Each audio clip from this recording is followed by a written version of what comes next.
স্বাগতম সকলকে। আমরা স্পোর্টস 24/7 থেকে আমি শিহাবুদ্দিন চৌধুরী এবং সাথে আছে মাহবুব নাহিদ ভাই। তো আমরা চলে আসলাম স্পোর্টস 24/7-এর ফুটবল উইকলি শো ফুটবল উইকলিতে, যেখানে আমরা প্রতি উইকে যা যা খেলা হয় এবং FA কাপ বলেন বা EPL মানে প্রিমিয়ার লিগ বলেন, লা লিগা বলেন, চ্যাম্পিয়ন্স লিগ বলেন অথবা সিরিয়া এ বলেন, পুরো উইকে যা হচ্ছে তার একটা সামারি নিয়ে আমরা ন্যাশনাল কোনো খেলা থাকে ন্যাশনাল মানে ফুটবলের ভিতরে যা আছে সবই সবচেয়ে যে স্পাইসি এবং সবচেয়ে যে আপডেটেড খবরগুলো ওগুলা এই উইকে থাকবে উইকলি শোতে, যেখানে উইকের প্রত্যেকটা মুহূর্তের খবর পেয়ে যাব। তো আজকের শো যদি শুরু করতে যাই ভাই, প্রথমে রিয়েল বার্সা মানে what a week it has been ভাই, মানে অসাধারণ একটা ফুটবলিং উইক গিয়েছে, যেখানে আমরা এল ক্লাসিকো দেখেছি, রিয়েল বার্সা মিলান ডার্বি দেখেছি, FA কাপ সেমিফাইনাল দেখেছি, আবার এদিক দিয়ে আর্সেনাল ডিস্ট্রয়েড চেলসি এই ম্যাচটা দেখেছি, আবার লিভারপুলও মানে লিভারপুল আর্সেনাল কিভাবে ম্যান সিটিকে প্রিমিয়ার লিগ কাপটা দিচ্ছে সেটাও দেখেছি। তো শুরু করতে যাই ভাই রিয়েল বার্সা এল ক্লাসিকো নিয়ে। রিয়েল বার্সা এল ক্লাসিকো নিয়ে যেটা বলতে চাই সেটা হচ্ছে যে আসলে একটা ভালো ম্যাচ হয়েছে, কারণ কম্পিটিটিভ একটা ম্যাচ। যখন এই সমস্ত ম্যাচগুলো একপেশে হয় তখন দর্শকরা এবং অন্যান্য সবাই আসলে খুব মন খারাপ করে, কারণ এই সমস্ত ম্যাচগুলো একটু উত্তেজনা, এই ম্যাচগুলোর নাম শুনলেই তো উত্তেজনাটা আসলে কাজ করে, একটু ভালো খেলা, টাইট খেলা, অ্যাটাক কাউন্টার অ্যাটাক বিভিন্ন ধরনের খেলা দেখতে চাই। বাট সবকিছু ছাপিয়ে কিছু রেফারিং এরও কিছু সিদ্ধান্ত নিয়েও বেশ আলোচনা হয়েছে ইতিমধ্যে। বার্সেলোনার প্রেসিডেন্ট জোয়ান লাপোর্তা তিনি বলেছেন যে আমরা প্রয়োজনে এই ম্যাচটি রিম্যাচ করার জন্য আবেদন করব। আসলে VAR দিয়ে বা গোল লাইন টেকনোলজি ছিল না, এটা একটা হাস্যকর ব্যাপার। আমি I don't want to go either it was goal or not, তাহলে আমরা এটার এক্সপার্ট না, এক্স্যাক্টলি আমরা ওটাতে যাবই না। কিন্তু ভাই কেন এই টেকনোলজির যুগে, তাও এই টেকনোলজির যুগে এটা নাকি এটা নাকি পৃথিবীর বেস্ট লিগগুলোর মধ্যে একটা। জাভিয়ের তেবাস যিনি লা লিগার প্রেসিডেন্ট, উনি বলেছেন যে এইটা সিজনে 2-4 বার 5 বার কাজে লাগে, এই জন্য উনি এটাকে দরকার মনে করেন না। তার থেকে VAR ডেলি প্রত্যেকটা ম্যাচেই কাজে লাগে, এটার জন্য উনি এটা রাখছে। আর গোল লাইন টেকনোলজিতে নাকি 20 মিলিয়ন মতো খরচ আছে, এই জন্য আসলে এটা সরাই দিছে। এটা পুরোপুরি হাস্যকর ভাই। মাঠের খেলা শেষ হয়ে গেলেও কিন্তু একটা খেলা কিন্তু এখনো চলতেছে, রিয়াল মাদ্রিদ আর বার্সেলোনা সোশ্যাল মিডিয়ার খেলা। এখানে কিন্তু অলরেডি গণমাধ্যমে টনি ক্রুজ কিন্তু একটা খুব অ্যাটাকিং বার্তা দিয়েছে, যেখানে উনি বলেছে যে দুইটা টিমের একটা টিমও বেস্ট খেলেনি, কিন্তু তবে রিয়াল মাদ্রিদ যদি বেস্টটা খেলতো তাহলে নাকি 4-0-তে জয়ী হতো তারা। ঠিক আছে। আবার কার্লো আনচেলত্তি একটা কথা বলেছে আমি দেখলাম, সেটা হচ্ছে তিনি বলেছেন যে আসলে যে রেফারিং এ ভুল ছিল এটা তার কথার উপর দিয়ে একদম স্পষ্ট। সে বলছে যে সর্বোচ্চ এই ম্যাচটা ড্রই হইতো, বাট সেটাও হয়তো আমাদের যে লা লিগা তাতেও আমাদের হইতো না। বাট এখানে আমার যেটা ভালো লাগছে যে রোনাল্ডো আরাউজো আর বার্সার যে ডিফেন্ডার, ও একটা কথা বলেছে যে আসলে এখন রেফারিদের দোষ দিয়ে কোনো লাভ নাই, কারণ ওদের কাছে ওদের কথার যুক্তি আছে, কিন্তু আমরা আবারও ব্যর্থ হয়েছি, এটা হচ্ছে সবচেয়ে সত্যি কথা। হ্যাঁ, এই সিজনের তো 3টে এল ক্লাসিকোই আসলে বার্সা হেরে গেল। এই হচ্ছে বিষয়। আসলে এখন ফার বিহাইন্ড, অনেক পিছনে চলে গেল বার্সেলোনা। এখান থেকে আসলে আমার মনে হয় না, আসলে 11 পয়েন্টের লিড নিয়ে 11 পয়েন্ট ফাইট ব্যাক করে আর মাত্র 6টা ম্যাচও কেমন একটা 6টা ম্যাচ বাকি আছে। তো এই 11 পয়েন্টের আসলে ফাইট ব্যাক করে আসা 6 ম্যাচে এটা সম্ভব না। এটা করতে হলে রিয়ালকে মানে রিয়াল মাদ্রিদকে, এটা বার্সেলোনার হাতে তো আর কিছু নাই। এটা যথেষ্ট নিজেদেরকে নিজে চোখ করতে হবে। তারা যদি মানে একদম খারাপ খেলতে খারাপের তলা নিতে গিয়ে পৌঁছায় তখন হয়তো সম্ভব, এর বাইরে আসলে এটা আমি। এর তো কিন্তু লা লিগার কথা। তো এখন আমরা চলে যাই সিরিয়া এ অথবা মিলান ডার্বির কথা নিয়ে, যেখানে ইন্টার মিলান কিন্তু AC মিলানকে হারিয়ে 5 ম্যাচ হাতে রেখে কিন্তু শিরোপা নিয়েছে। এটা কিন্তু আসলে হয়তো আনন্দটা এত হতো না যদি না প্রতিপক্ষ AC মিলান হতো, আমার তাই মনে হয়েছে। এখানে আরো একটা স্পেশাল একটা তথ্য দেই আমি, সেটা হচ্ছে যে সিরিয়া লিগ মানে ইতালিয়ান লিগ সর্বোচ্চ বেশি সংখ্যক জিতেছে হচ্ছে জুভেন্টাস।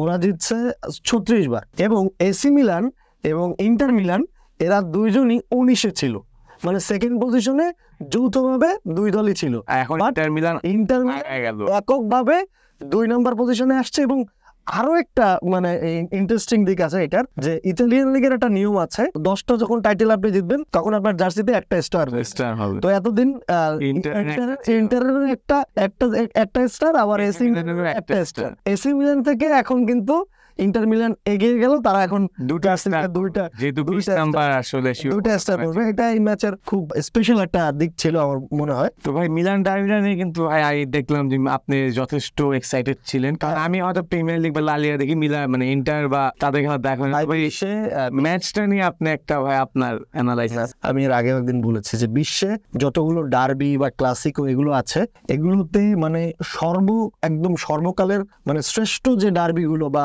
ক্লাসিকো গুলো, সেগুলোর মধ্যে একটা হচ্ছে বোকা আর রিভার প্লেট ম্যাচটা, আরেকটা হচ্ছে এই এসি মিলান ইন্টার মিলান। এটা একসময় অনেক জনপ্রিয় ছিল, কারণ আমি মেসির একটা সাক্ষাৎকারে আমি বলতে শুনেছি, মেসি নিজে বলেছেন যে আমি ইতালিয়ান লিগের খেলা দেখি, এবং কেন দেখি, আমি খেলা শেখার জন্য খেলা দেখি। এটা একটা খুব ইম্পর্টেন্ট পয়েন্ট। এবং ইতালিয়ান লিগ এখন অবশ্য তার মানে জৌলস একটু হলেও হারিয়েছে। এবং মানে ব্যাপার হচ্ছে যে ইন্টার মিলান একটা প্রজেক্টের মধ্যে আছে। এই ইন্টার মিলানের যে আসলে সাকসেস স্টোরি, এর ব্যাকগ্রাউন্ডে একজন মানুষ আছেন যার কথা আসলে বলতেই হবে। সে একজন আর্জেন্টাইন এবং সে ইন্টার মিলানের ইতিহাসে সর্বকালের অন্যতম সেরা খেলোয়াড়দের মধ্যে এটা হচ্ছে জাভিয়ার জানেত্তি যখন ইন্টার মিলানে খেলা বাদ দিয়ে দেন, তার 8 নম্বর জার্সিটা কিন্তু ইন্টার মিলান তুলে রেখেছেন, ওই জার্সি আর কাউকে দেওয়া হয় না। তো জাভিয়ার জানেত্তি তিনি এখন ইন দ্য ব্যাকগ্রাউন্ড যে কাজগুলো করছেন, মানে স্পোর্টিং ডিরেক্টর হিসেবে তিনি কাজ করছেন, মানে একটা প্রজেক্ট হিসেবে এইগুলো একটা দলকে বিল্ড আপ করা, এটা কিন্তু একটা সিজনের কাজ না, 2টা ম্যাচের কাজ না, এটা একটা লং টার্ম প্রসেস।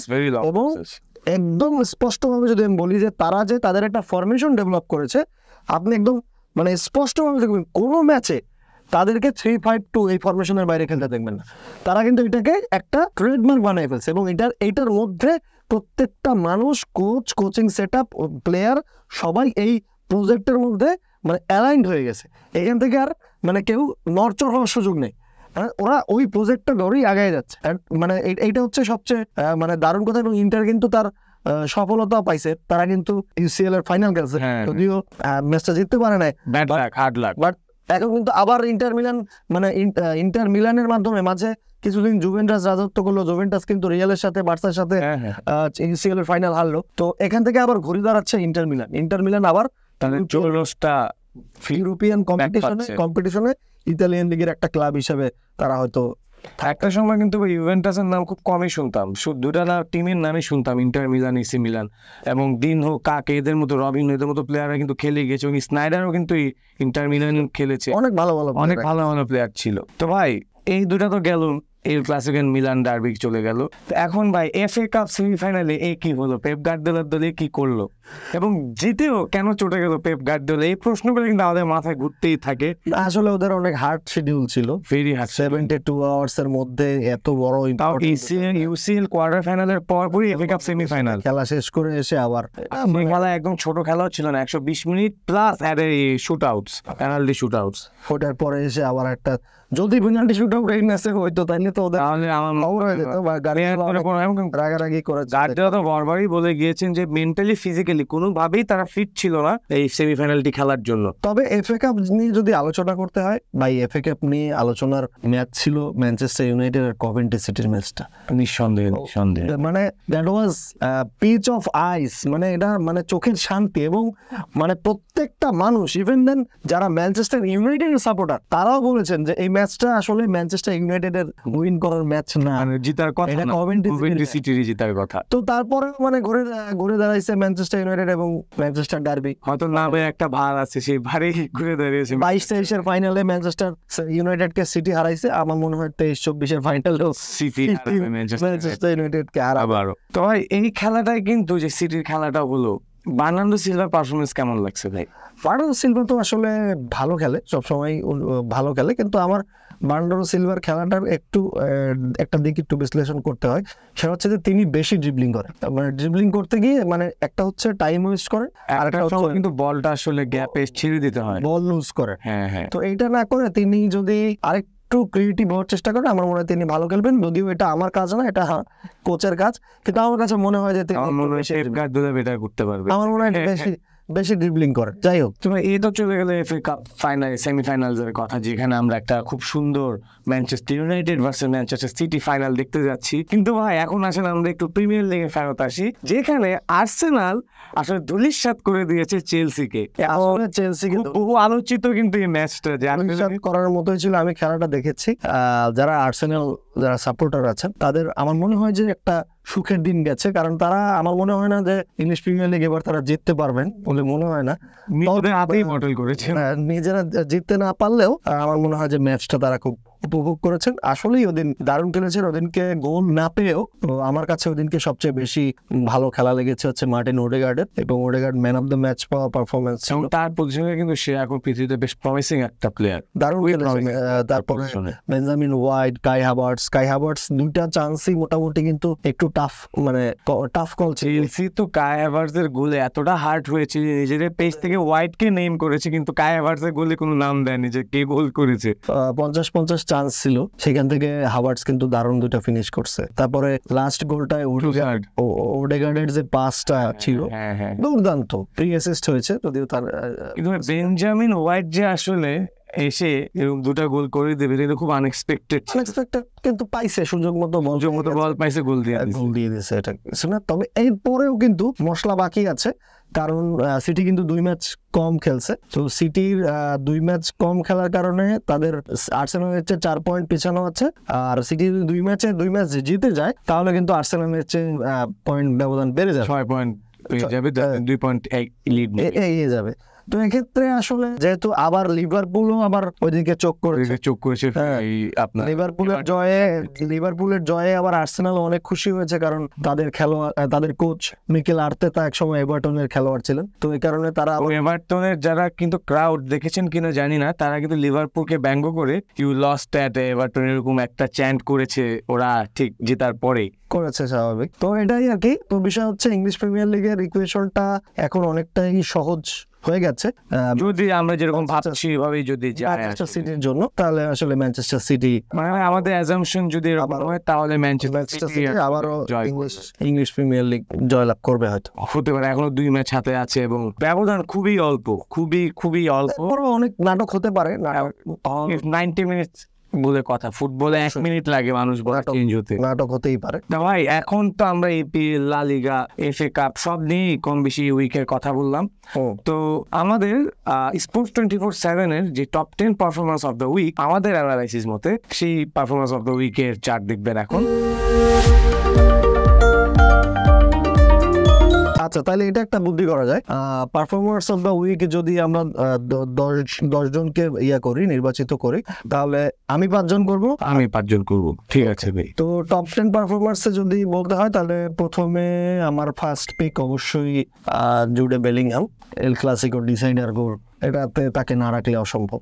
তাহলে আমি যদি বলি আমার second peak of the top 10 হবে বেঞ্জামিন হোয়াইট, কেননা সে আসলে তার নিজের ডিফেন্সিভ পজিশনে যেমন খেলছে তা তো খেলছেই, তার বাদে এসেও কিন্তু 2টা গোল করেছে এই উইকে। এবং তারপর তাহলে আমি রাখবো কাই হাভার্টসের নাম, এবং তার 2টা গোল কিন্তু অনেক স্পেশাল ছিল, কারণ সে চেলসি প্লেয়ার, ক্লাবের বিপক্ষে, এবং এমন একটা মোমেন্ট, চেলসি কিন্তু চ্যাম্পিয়ন্স লিগ জিতলো লাস্ট হাভার্টসের গোলে, ম্যানচেস্টার সিটি আর চেলসি যেদিন ফাইনাল খেলে। তো এটা আসলে একটু প্যাথেটিক, হাভার্টসের এই জায়গা থেকে গোল পাওয়া। তারপর আমার নাম্বার 3-তে আমি হাভার্টসকে রাখছি। নাম্বার 4-এ আমি রাখবো বার্নার্ডো সিলভাকে। আসলে তার ইউসিএল পারফরমেন্স বলেন অথবা এফএ কাপ পারফরমেন্স অথবা এপিএল পারফরমেন্স বলেন, যতই একটু ড্রিবল বেশি করুক, বাট তার সাকসেসফুল ড্রিবল রেটও বেশি, গোল কন্ট্রিবিউশনও আছে অ্যাসিস্টের ক্ষেত্রে বা কি পাসেসের ক্ষেত্রে কিন্তু বেশ ভালো একটা ভূমিকা পালন করেছে, এবং এই সপ্তাহটায় বেশ ভালো পারফর্ম করেছে সে। ইউসিএলও গোল, এফএ কাপ সেমিফাইনালসেও আসলে গোল করে কিন্তু সে তার উইকটা শেষ করেছে। সো আমি আমার 4th পিক বার্নার্ডো সিলভাকে রাখছি। তারপরে আমি অবশ্যই লামিন ইয়ামালকে রাখবো, কারণ লামিন ইয়ামাল একদম গোল অ্যাসিস্ট কিছু না পেলেও ম্যান অফ দ্য ম্যাচ হওয়ার মতো পারফরমেন্স, অসাধারণ পারফরমেন্স খেলেছে। আমি মনে করি আসলে ওই মিশাপটা না হলে, রেড কার্ডটা যদি না হতো আরাউর, ওই দিনও আমার মনে হয় লামিন ইয়ামাল একটা ভালো ইম্প্যাক্ট রাখতে পারতো পিএসজির এগেইনস্ট যে খেলাটাও ছিল। তো এরপর যদি যাই আমার 6th পিক অবশ্যই এখন বর্তমানে পৃথিবীর যে বেস্ট লেফট উইং আছে বা বেস্ট কনসিডার লেফট উইং করা হয় যাকে, সেটা হচ্ছে ভিনিসিয়াস জুনিয়র। কারণ ভিনিসিয়াস জুনিয়র কিন্তু গোল না পাইলেও এসিস্ট পাচ্ছে এবং এসিস্ট না পেলে গোল পাচ্ছে। একটা ম্যাচও পারফরমেন্স একবারে শুরু হচ্ছে, ইম্প্যাক্ট প্রত্যেকটা ম্যাচে খুব ইম্প্যাক্টফুল একটা প্লেয়ার। অ্যান্ড শুধু ইম্প্যাক্টফুল না, আপনি কিন্তু যদি দেখেন ভিনিসিয়াস জুনিয়র যে ওটা ম্যাচ খেলে, তাকে মার্ক করার জন্য কিন্তু 2টা প্লেয়ার লাগে। তো যতই কাইল ওয়াকার যেই ভালো তাকে ডিফেন্ড করুক না, কিন্তু তাকে ডিফেন্ড করার জন্য 2জন প্লেয়ার লাগে যখন সে কাট ইনসাইড করে। সো ভিনিসিয়াস জুনিয়রকে আমি মনে করি আমার মতে সিক্সতে রাখবো এই টপ 10 পারফরমেন্সের লিস্টে এই উইকে। ওকে, নাম্বার 7-এ আমি রাখতে চাচ্ছি ফ্রান্সিসকো এসআরবি। এসআরবিকে রাখার কারণ আছে, মিলান ডার্বিতে এসআরবি গোল পেয়েছে এবং সবচেয়ে মজার ব্যাপার হচ্ছে 3-5-2 ফরমেশন ইন্টার মিলান খেলে থাকে। তিনি হচ্ছেন একদম 3 সেন্টার ব্যাকের মাঝখানের সেন্টার ব্যাক। তো সেন্টার ব্যাকের মতো এই পজিশনে খেলে গোল পেয়েছে, এই কারণে আমি তাকে আমাদের টপ 10 এর মধ্যে রাখতে চাই। তারপর যদি বলতে হয় তাহলে অবশ্যই বলতে হবে রদ্রিগোর কথা, দ্য ওয়ান্ডার কিড রদ্রিগো। সে কিন্তু তার ওয়ান্ডার যে দেখানো শুরু করেছে এখন পর্যন্ত কনস্ট্যান্টলি দেখেই যাচ্ছে এবং প্রতি উইকে কিন্তু সে পারফর্ম করছে, তেমনই এই উইকটাতেও কিন্তু সে পারফর্ম করেছে। সো রদ্রিগোকে রাখবো আমি আমার এই লিস্টের এই পজিশন অথবা টপ 10-এ রাখা অবশ্যই যোগ্য সে। ওকে, তারপরে আমি আসলে রাখতে চাই ম্যানচেস্টার ইউনাইটেড এবং কভেন্ট্রি সিটির ম্যাচে ব্রুনো ফার্নান্দেস।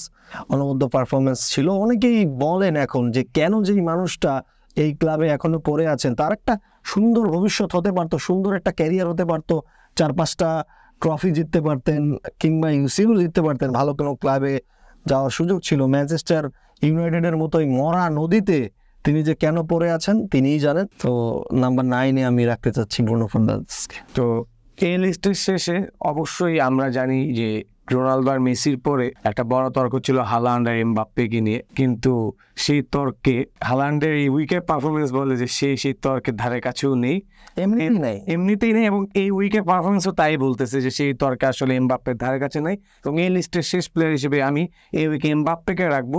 কেন শেষ প্লেয়ার, এটা একটা অবশ্যই যুক্তি আছে। জোড়া গোল করেছেন এবং ওই গোলটা কিন্তু এমন সময় করেছেন যে team was needing that the most, টিমের সবচেয়ে নিডেড টাইমে আসলে গোলটা করেছেন। তা বাদে কিন্তু এমবাপ্পেকে এই লিস্টে রাখা যেত না। এমবাপ্পেকে আবার রিয়াল মাদ্রিদের সমর্থকরা একটু এখন ভালোবাসতেছে আস্তে আস্তে। That was a point, that is also a point, এটাও একটা পয়েন্ট। যাই হোক, এর সাথেই আমাদের টপ 10 মনে দেওয়া আছে তো না ভাই, এখন দেখা যাক আসলে কি হয়, বাট সেরা 10-এ আসলে সে ডিজার্ভ করে, এটা আমি মনে করি। আমি মনে করি ভাই আপনিও হয়তো আমার সাথে সম্মত। ওকে, এরই সাথে কিন্তু আমাদের ফুটবলের top 10 performance of the week আমরা লিস্ট দিয়ে দিলাম। এর পাশাপাশি কিন্তু এই যে প্রতি উইকে যে ফুটবলের এতগুলো ঘটনা হচ্ছে, এতগুলো ম্যাচ হচ্ছে, ড্রামাস, এতগুলো মিরাকেলস, একটার পর একটা ঘটনা হয়েই যাচ্ছে, হয় এই গোল করে ওই গোল করে, সিটি প্রিমিয়ার লিগ জিততেছে, আবার কালকে মনে হয় লিভারপুল জিতছে। তো এটা কিন্তু হতেই থাকে, ফুটবলের জগৎটাই এরকম।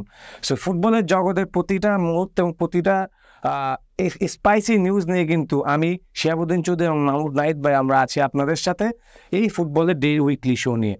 ফুটবল উইকলি থেকে আজকের মতো এখানেই শেষ করব। ধন্যবাদ।